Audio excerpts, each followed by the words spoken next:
Hello friends, welcome to my YouTube channel on study point. आज जैसा कि मैं परसेंटेज का चैप्टर नंबर 4 लेकर आया हूँ। आप सबने देखा होगा कि जैसे कि बहुत तेज़ी से रिसेशन आ रहा है, ठीक है, या फिर बहुत तेज़ी से इन्फ्लेशन हो रहा है। तो उस केस में क्या होता है, चीज़ों के रेट बहुत ज़्यादा हाइक अप कर जाते हैं एकदम, ठीक है। तो वहाँ पर मान लीजिए हम कोई चीज़ पहले कुछ कम रेट में ख़रीद रहे थे, अब हाइक अप हो गया चीज़ों में, तो हम उसको ज़्यादा रेट में ख़रीद रहे हैं। बट हमारी जो सोर्स ऑफ इनकम है वो वहीं का वहीं है। तो हमें क्या करना होता है, उस जो पर्टिकुलर हम जो चीज़ को ख़रीद रहे थे उसमें हमें कुछ परसेंटेज का डिडक्शन करना होता है, सो दैट हमारा जो एक रेशियो था इनकम सोर्स से कि हमें इतना खर्च करना है अपने घर के लिए, ठीक है। तो वो सारी चीज़ें हमें मेंटेन करने में काफ़ी आसानी होती है। तो ये मैथ का क्वेश्चन आज आपको इवन मैथमेटिक्स में नहीं, आपकी रियल लाइफ से भी आपको ये इंटरेक्ट करवाएगा, ठीक है, अगर आप इस क्वेश्चन को ध्यान से समझते हैं, ठीक है। देखिए क्वेश्चन क्या है, सेब का मूल्य 30 रुपये प्रति किलोग्राम किलोग्राम से बढ़कर 40 रुपये प्रति किलोग्राम होने पर मुझे सेब की खपत में कितने प्रतिशत की कमी करनी होगी जिससे कि सेब पर मेरा खर्च वही रहे, ठीक है। तो मान लीजिए कोई शख्स था जो 30 रुपये पर केजी में कोई एप्पल्स ख़रीद रहा था, ठीक है, और अभी इन्फ्लेशन आया अचानक से और उसके सेब के रेट क्या हो गए 40 रुपीज़ पर केजी। बट सपोज़ दैट उसकी जो इनकम है, सोर्स ऑफ इनकम, वो वही का वही है। तो वो कुछ ना कुछ तो मान लीजिए उसमें डिडक्शन करेगा ना कि इतने रुपए बढ़ गए, अब मुझे सेब कम ख़रीदने चाहिए। तो वो खपत में, मतलब यानी कि कहें कि कंज्यूम करने में कितना परसेंटेज कमी कर दे, सो दैट उसका जो एक्सपेंस था वो वहीं का वहीं रहे। अब आते हैं अपने क्वेश्चन पर। देखिए हमारा जो पहले का प्राइस था वो क्या था, 30 रुपीज़ पर केजी, ठीक है, केजी। अब हमारा बढ़कर क्या हो गया है, 40 रुपीज़ पर केजी। तो डिफरेंस कितने का है दोनों में, 10 रुपीज़ पर केजी का है, ठीक है।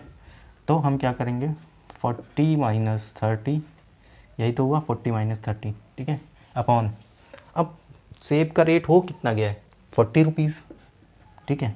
हमें कमी इसी में तो करनी है। अब हमें निकालना था परसेंटेज, तो परसेंटेज के लिए हम क्या करते हैं, 100 से मल्टीप्लाई। तो ये हमारा आंसर आ जाएगा 10/40 इंटू 100। ये सॉरी 1 0 से 0 गया, और ये आपका आया 100/4, तो आ जाएगा आपका आंसर 25%, ओके। अब देखते हैं नेक्स्ट क्वेश्चन। इस क्वेश्चन में क्या है, देखिए, चीनी के मूल्य में 10% की कमी हो जाने के कारण, यानी कि शुगर में 10% की डिक्रीमेंट आ जाता है, ठीक है। तो उपभोक्ता यानी कंज्यूमर जो है वो 450 रुपीज़ में 5 kg और अधिक शुगर बाय करता है, ठीक है। तो आपको बताना है जो घटा हुआ मूल्य और प्रारंभिक मूल्य, यानी कि कितना उसमें डिडक्शन हुआ, वो जो हमारा प्राइस था, और उसका जो फर्स्ट प्राइस था या फिर प्री प्राइस बोल सकते हैं, वो कितना था। तो देखिए यहाँ पर हम देखेंगे चीनी के मूल्य में कमी कितनी हो रही है, यानी शुगर के जो प्राइस है उसमें डिडक्शन कितने का हो रहा है, 10% का, ठीक है। और वो जो कंज्यूमर है वो कितना बाई कर रहा है। तो अगर हम निकालें घटा हुआ मूल्य या डिक्रीज्ड प्राइस,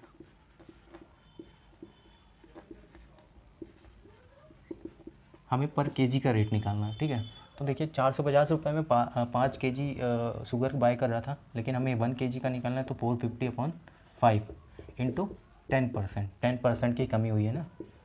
तो ये तो पहले का रेट होगा, लेकिन 10% की कमी हुई है, तो 10% की कमी की वजह से हमारा कौन सा आ जाएगा, जो डिक्रीज्ड हुआ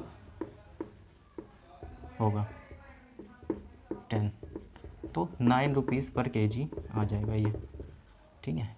अब हम क्या निकालेंगे, प्रीवियस, यानी कि जो प्रारंभिक मूल्य था,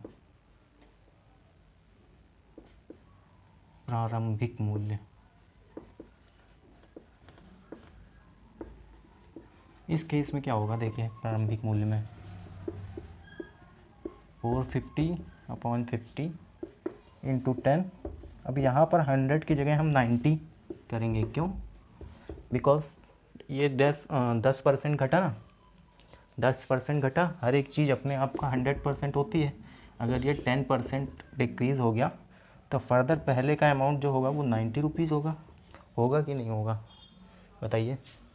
ठीक है, तो यहाँ पर हम इसको यहाँ से कैंसिल कर देंगे, 5 9 जा 45 और 9 10 जा 90। तो ये हमारा आंसर आ जाएगा 10 रुपीज़ पर केजी जो होगा वो प्रीवियस प्राइस होगा। ठीक है, ओके, इज़ दैट क्लियर? अगर आपको क्लियर हुआ हो और आपको वीडियो अच्छा लगा हो तो दिल से लाइक करें, सब्सक्राइब करें और नोटिफिकेशन के बेल के नोटिफिकेशन को ज़रूर ऑन कर दें, सो दैट आगे आने वाले वीडियो का नोटिफिकेशन आपको मिलता रहे। धन्यवाद।